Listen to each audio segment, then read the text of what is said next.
everyone. Thank you so much for coming to our first ever Fireside Chat. My name is Samantha. I'm a clinical research assistant at the Female Athlete Program at Boston Children's Hospital, and I'm here with Dr. Kate Ackerman. Thank you so much for sitting fireside with me, Kate. Anytime. Just a little bio if you're not familiar with Dr. Ackerman and her work. Dr. Kathryn Ackerman is the founder and director of the Female Athlete Program and the biennial International Female Athlete Conference at Boston Children's Hospital, the associate director of the Sports Endocrine Research Lab at Massachusetts General Hospital, and associate professor of medicine at Harvard Medical School. She earned her BA from Cornell University, her MD from Johns Hopkins School of Medicine, MPH, and her MPH from the Harvard School of Public Health, and completed her residency in internal medicine at the Hospital of the University of Pennsylvania. She completed her sports medicine fellowship at Boston Children's Hospital and endocrinology fellowship at Brigham and Women's Hospital. She chairs the U.S. Rowing Medical Committee, is a member of the World Rowing Medical Commission, and is a deputy editor of the British Journal of Sports Medicine. Her research focuses on female athlete health and the various aspects of relative energy deficiency in sport, or REDS.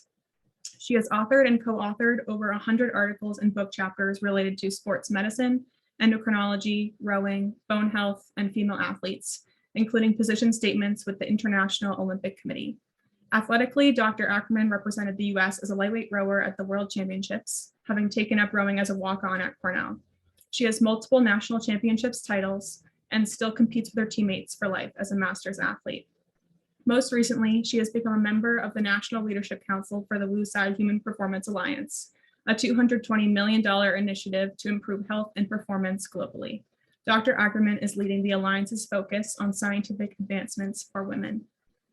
Dr. Ackerman, we're really excited to get to know you today at our first Fireside Chat. Just a few disclaimers. First is that no medical advice will be given today in this Fireside Chat, and that all involved individuals are speaking on behalf of themselves and not of any particular organization or institution. Please feel free to submit any questions you have throughout the event in the chat or in the Q&A. We will also be stopping the recording and opening up to your questions live. So you are welcome to voice your questions as well at the end of this Fireside Chat in our live Q&A.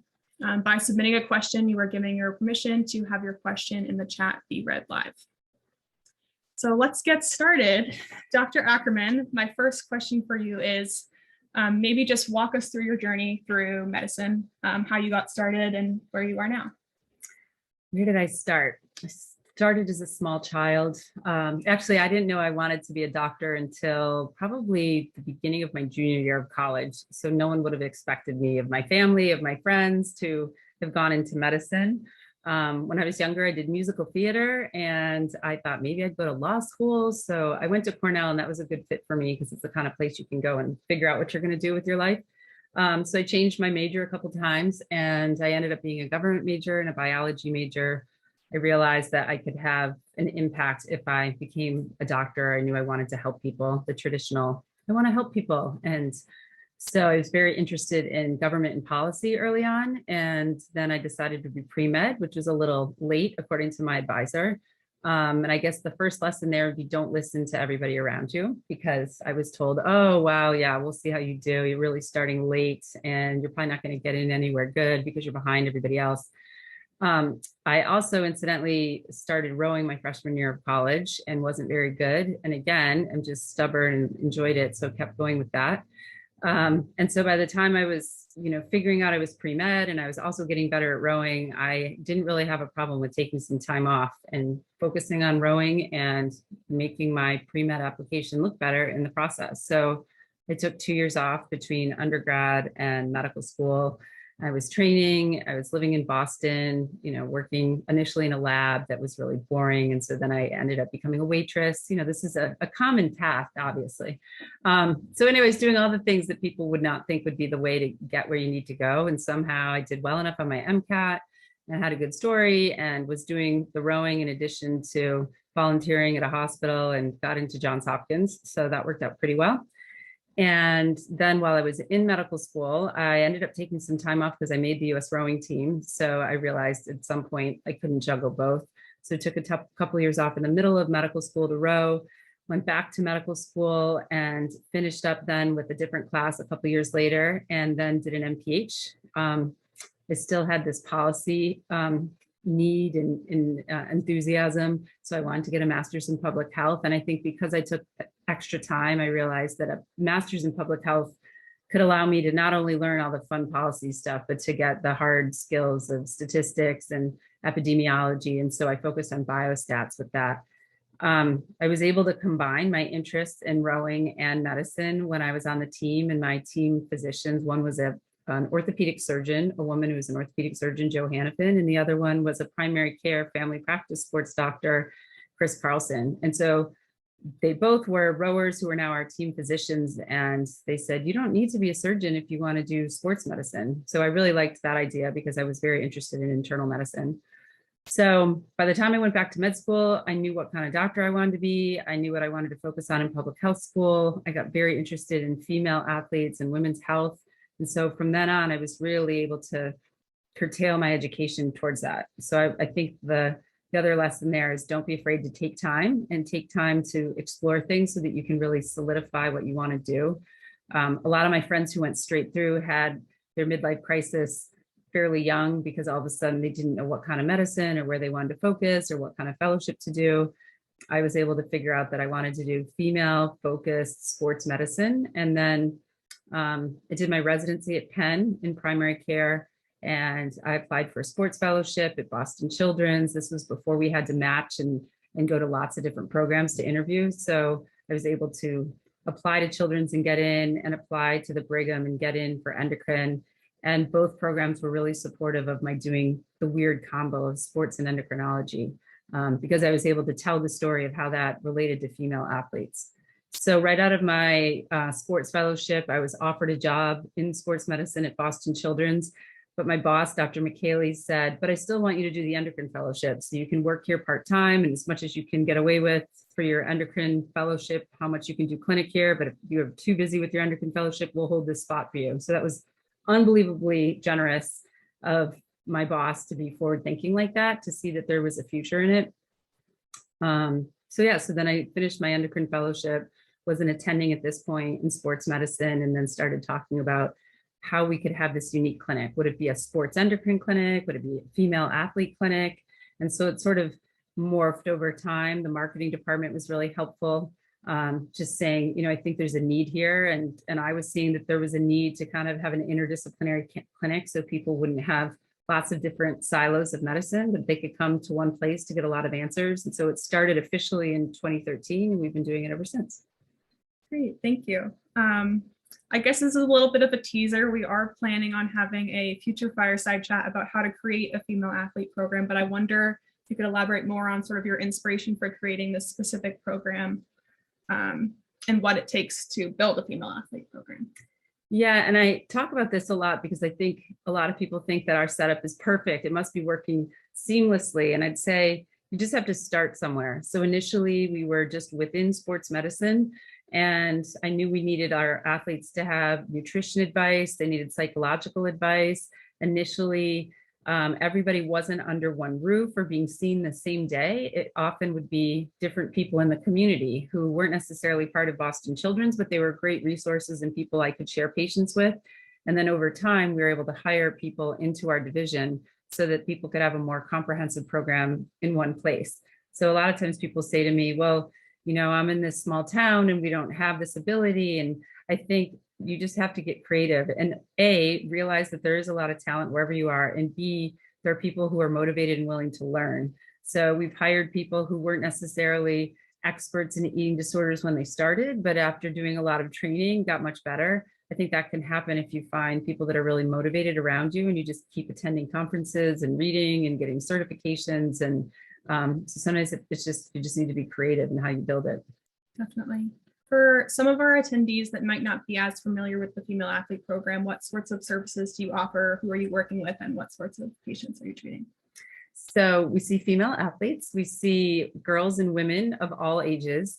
Boston Children's is unique in that the different divisions and departments have different age cutoffs. So I'm trained as an internist, which means technically I treat adults as opposed to a pediatrician who treats kids. there's this sweet spot where internal medicine and pediatrics overlaps, and that's adolescence. So I treat adolescents through adulthood. My oldest patient right now is 91. So certainly the 91-year-old loves coming to Boston Children's. Basically, it's interesting that we get to see people across the lifespan, and that's what I very much enjoy doing. But then we have people within the program who specialize in certain populations. So we have 2 dietitians, we have 2 therapists. We also then work with people in the community who are really great with physical therapy or other kind of ancillary services that we might need for specific athletes. One of the things that we're known for is treating female athletes who have menstrual dysfunction. And a lot of times that's related to REDS, relative energy deficiency in sport, like Sam discussed. So a lot of our endurance athletes, our aesthetic athletes, but really any athlete is at risk of not fueling enough for how much they're exercising. And within that, there can be a lot of different reasons for it. There can be an eating disorder or some disordered eating, or intending to just be an amazing athlete and being a little too strict about food and not realizing they need more than they think. It can be food insecurity. So, just not access to the food that they need. It can be the number of hours that they're doing ballet. They don't have enough time to even get the snacks that they need because they're in the studio the whole time. So we see a lot of female athletes struggling with that. We see a lot of female athletes struggling with stress fractures.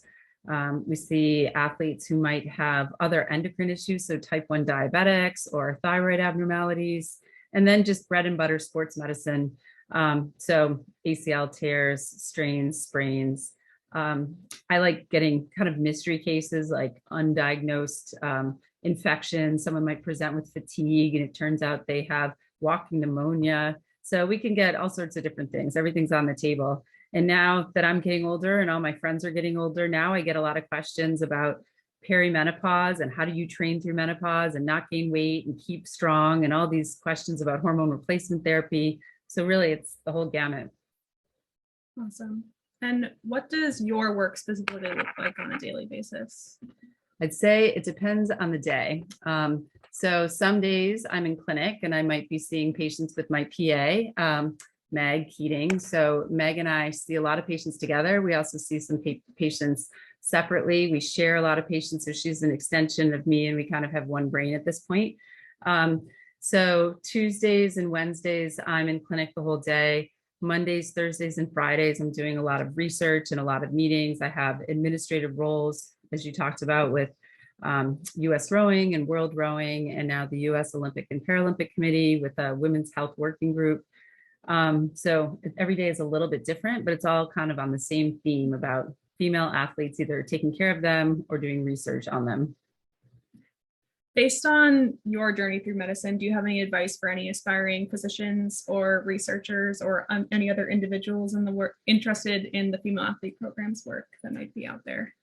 So as I've said to a lot of our research coordinators over the years, I think it's important to figure out what part makes you excited. So I was able to figure out that I wanted to be a doctor. Our PA was happy being a PA. She really, really wanted to be a physician assistant since she was really, really young. Other people who've come through as research coordinators have decided they want to get a PhD or they want to be a nurse practitioner. I think you can treat this population in so many different ways: athletic training, exercise physiology. Like, we need all of that. And then within the medical component, there's so many different subspecialties: sports cardiology. We have a woman on the US OPC Women's Health Task Force who's an OBGYN and is great with our elite female athletes, talking about different questions in terms of fertility and birth control options. So I think just keeping your mind open that there are a lot of different paths and we need people in this space to help. You don't need to become a sports endocrinologist. You don't need to become an orthopedic surgeon. There's a lot of different ways to really contribute. Awesome, thank you. What would you say is the most rewarding part about your job, or maybe also the most challenging, whichever you would prefer to answer first?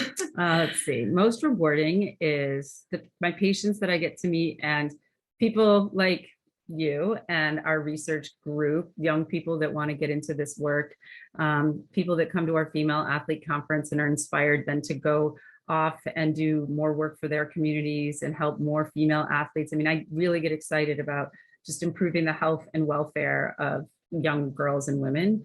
And that's what keeps me going. Challenging, I think anytime you're trying to build something that's outside the box, that is particularly, I'm at Harvard, I'm at Boston Children's, we're a little bit more conservative in academics compared to some other industries. And so about selling a vision and convincing others around you that it's going to work out and that it's worthwhile, that part can get a little tricky, but it's really about perseverance. Right. Would you say that throughout your journey through medicine to where you are now, you encountered any particular challenges or struggles, or maybe even failures? No, everything's gone smooth sailing. I've done it all right. Tons. I think it's so funny that, I laugh when people say, oh, I want to be like you, or I want to build just what you did. I want to do just like you. And all I can say is don't, learn from my mistakes, learn from the challenges, and you'll have your own struggles. I think there've been a lot of barriers. A lot of people questioned what we're doing. Why would we need a female athlete program? We treat athletes. Like, what's the big deal? Why do you need specialized medicine? Why are you making such a big deal about the fact that research isn't done in women as much as it is in men? What do hormones have to do with anything in sports? So many questions from people who didn't understand. And I think along the way, I just had to be surrounding myself with other people to give it to me straight, that I trusted, and always double check. Am I doing the right thing? Am I asking the right questions? Is this worthwhile? It's not like I went into this with the unbelievable conviction that everything I was doing was right. And a lot of times that's where you rely on friends and colleagues and partners and all the things just to make sure that you're not losing track. So I would say I've made tons of mistakes. I'm a very straightforward person. That can be a little overwhelming for people. I'm a straight shooter. I'm very honest. And sometimes I'm not the most politically savvy because I just say what I think. Sometimes I have to tone it down and I have to slow it down. Someone once said to me that I am a systems integrator, and that sounded fantastic. But what she was saying to me was, you see a situation and you go into it and you already see 5 problems with it and you want to solve all 5 and you want to throw those ideas out at the people in the room to improve the situation. So it's coming from a good place. But the other people in the room are like, what the heck? Like, why are you coming at us with all these things? Can't you just be happy with where you are?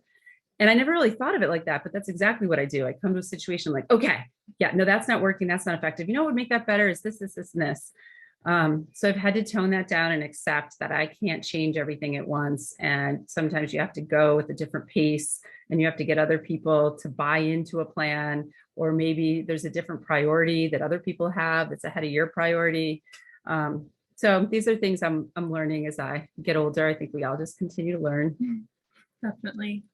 Would you say that your main inspiration for going into sports medicine and focusing on female athletes was your own athletic experience, or would you say that inspiration came from?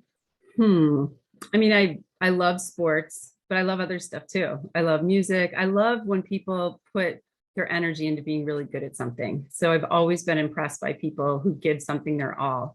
And again, that comes from being impressed by someone who's an amazing trumpet player, an amazing figure skater, amazing rower, whatever it is. I like seeing people that strive for excellence.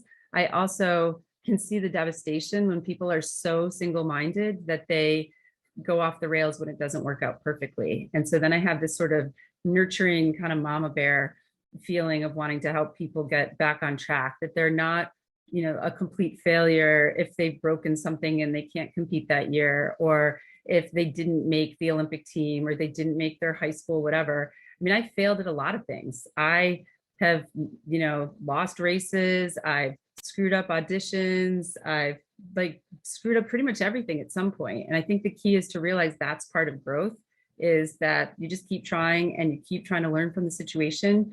And as an almost 50-year-old woman, it's so much easier for me to be able to say that and say that to young people, but I have to help them believe it too. There's just so much talent out there, and there's so many kids who are so hardworking and women who are trying to do everything perfectly. And they just need to be a little bit more forgiving and forgiving of themselves, and realize, yeah, we're all going to fall, but we got to support each other and help get back up. And our job in the female athlete program is to help give people the tools, so you've developed an eating disorder and you feel crappy about yourself. All right, you're worth this. You're worth the effort. You've got so many of the ingredients there. Let us help you. Let's help you get educated about how to take better care of yourself and get to the goals that you want. So I think, it makes me feel like I'm doing something positive if I can help correct those paths where kids and women are going down, where they're really beating up on themselves when they're putting all that work in. Definitely. A large part of your work, in addition to that clinical part, is research. I think I would love to hear more about what research is being conducted in the program and sort of what your goals are for the program's research as well. So we're really lucky to have this WUSI Human Performance Alliance. I mean, it's such a gift to have Clara Wu and Joseph Tsai come forward with all this philanthropy to support our female athlete program and some other institutions where we're all working together to try to improve human performance. I've been tasked with the female athlete aspect of things, which is, of course, what I'm excited about. So we have put together kind of a 10-year plan of the different things we're trying to study. So we're trying to study exercise in pregnancy and postpartum. We're trying to study, as I mentioned earlier, menopause and how to train through menopause and after. So much of the focus on menopause is on bone health, which is super important. That's an area that I've worked in before. But now my friends want to know, how do they stay strong? How do they stay fit? How do they keep their VO2 max where it is? How do they race still effectively? How do they not have joint pain? So that's an area that's barely been looked at. We want to know more about how the menstrual cycle affects performance. So for years, all these studies in sports medicine were really focused on male athletes because they were easier to study. Their hormones were pretty consistent. They didn't have to consider what phase of the menstrual cycle people were in. So not only do we have to study women and focus on if they get their period or don't get their period and how that affects different things, but what can we find out about different types of training during the follicular phase or during ovulation or during luteal phase? So we're doing work in that space. There's so many things to work on. Obviously, you know, we have to be thinking about the socioeconomic situation and the different races and cultures of different types of women so that we're really making sure we're not just, you know, studying white women all the time. So we're trying to really reach out and work internationally with other great researchers so that we can make sure that we're getting a more diverse look. We're studying para athletes in addition to Olympic athletes, so we can see what are the needs of a para female athlete and how do those vary. So we kind of have these different bullets of all these different topics, and that's where our program is very collaborative, and we have these international researchers that we're doing work with simultaneously. Some of it we're passing some of the funding to them to really run with it. Other things we're doing very much in concert. We're looking at a lot of things in terms of bone health, making sure that even after women get stress fractures, that they can heal really well and that we can maintain their bone density or improve it and try to prevent future stress fractures. I could go off for hours on all the things we're trying to get done. As a program that's focused on so many things, it's focused on treating patients, but also on research, education, advocacy. I'm wondering if you can speak to the importance of each of those things, but having a program that's also addressing all of those things as well. Well, as you know, that's why we have a team. I think there's so much to do that I can't even keep it straight in my head. You know, we have a few different research coordinators. We have the outreach that you're doing with our newsletter. We have our female athlete conference that we do every other year so that we can be getting information to coaches, to parents, to athletes, to the other health providers, so that they're making sure that they're bringing the most up-to-date information to their patients. I think all of it is super important. And I think patient care, education for the next generation to provide this kind of patient care, education to the actual athletes is vital. And then the research component just keeps feeding things to the patient care and to the education. So I can't really put a ratio on what's most important, but that's why I surround myself by a lot of people to remind me to take care of all those different boxes. You know, we have our research meeting every Friday, and we have a lot of different people in that group, some that are always reminding us, like, let's think about how we're defining female or woman in this study. You know, let's think about the type of people that we're recruiting for this study. Are we studying transgender athletes in this? Are we studying a gender diverse population? Do we have enough Asian and Black and Latino representation? There's so many different things that we need to be thinking about that they don't always pop into my head at the same time. And that's why having a big group to look at the different lenses of things can be really helpful. Is there anything that you are looking forward to with the program right now or in your work? Growing. I think it's really exciting that we have this money to build the program. We're getting a new center. I think there's a lot of opportunity for more collaboration. Certainly, one of the things that Clara and Joe were hoping for was that their philanthropy would inspire other philanthropy, and that is now happening, which is good. I mean, it's not their responsibility to do all this work alone and to write the checks themselves. So I'm finding that if you build it, they will come. And so now we have other companies and people that want to support this work. And I think that's fantastic because there's so much work to be done. Definitely. I'm wondering if you have any advice for if there are any attendees on the call who are looking to sort of break into any of this work, whether if it's either the clinical work or the research work, or they're just interested in these topics that you study and work so hard towards.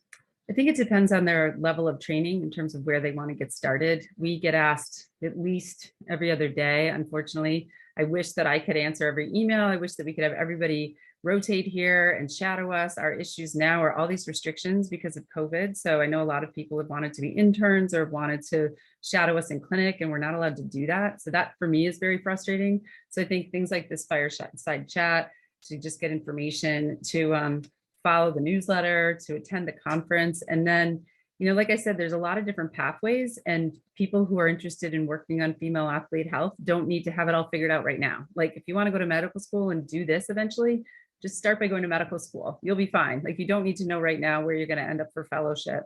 We are building a female athlete fellowship so that we can take people who may be trained in endocrinology to do a year focused on the female athlete, or someone who did a sports fellowship and they want to get better at all the endocrine component, then they can come in that way. So we're trying to create other learning opportunities to have people come and do some research time with us or to do this academic fellowship.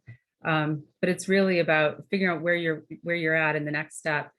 I would also say don't shortchange the education. I went to school forever. My parents kept thinking, are you ever going to have a real job? You know, you do all these waitressing and lab jobs and you go to school forever and you get your residency and a fellowship and another fellowship. But now who's laughing last? So I say to my parents, you know, well, it was worth it because, you know, now we have this great program and I don't know a lot of other sports endocrinologists. So I think, you know, it was worth the extra education. So I know it sounds like a long road and some people get intimidated by that, but so much of it was super enjoyable that I didn't think of it as work. Like my sports fellowship was a blast and I learned so much in my endocrinology fellowship and saw things I will never get to see again. So I think if you look at education as an opportunity rather than a drag, that you're in school again and again and doing training again and again, it makes you really, really qualified to be board certified in a few things. And I think there's a lot of great opportunities to learn in the process that are quite enjoyable. Did you ever have any doubts along that sort of long process of schooling about what you were doing?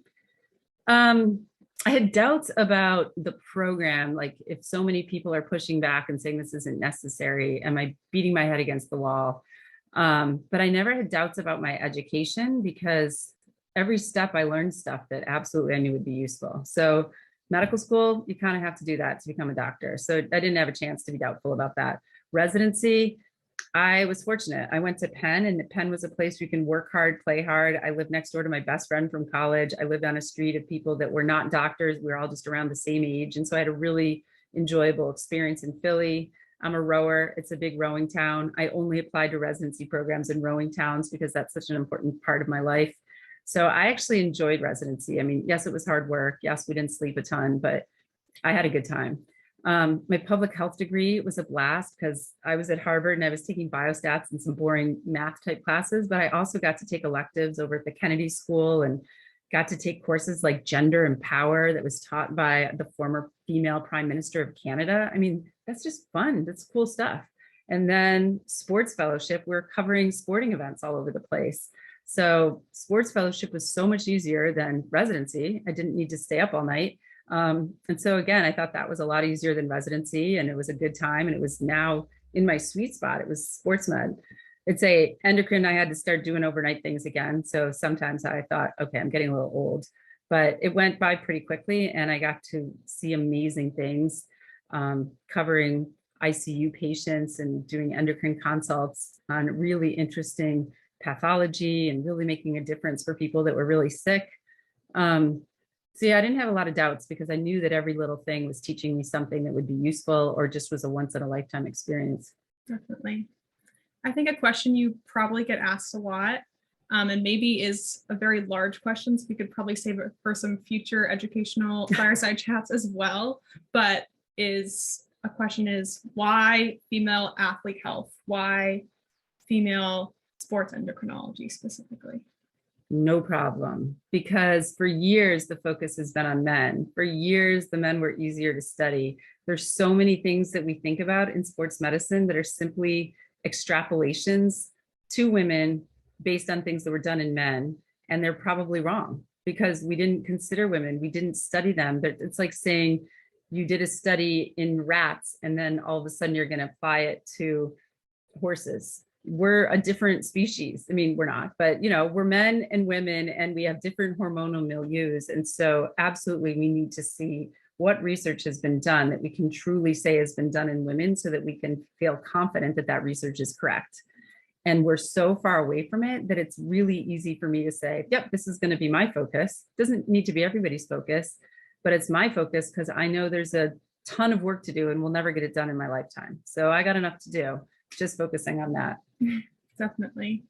Because this is getting to know Dr. Kate Ackerman, I'm wondering if you can enlighten the audience into some of maybe your things, maybe both in and outside of your work, maybe some of your hobbies, things that are important to you, that sort of thing. So I'm a big fan of my kids and my husband, their hobbies, I guess. I don't know. So I have a very supportive family. So my husband and I have 3 children, 2 girls and a boy, and my 10-year-old is like a 10-year-old going on 30. And so it's just funny for her to parrot back to me some of the things I must be saying in the house. We're all working from home a lot. I do a lot of telehealth and I'm doing a lot of meetings in here, and my kids kind of come in and out and they pick up on things.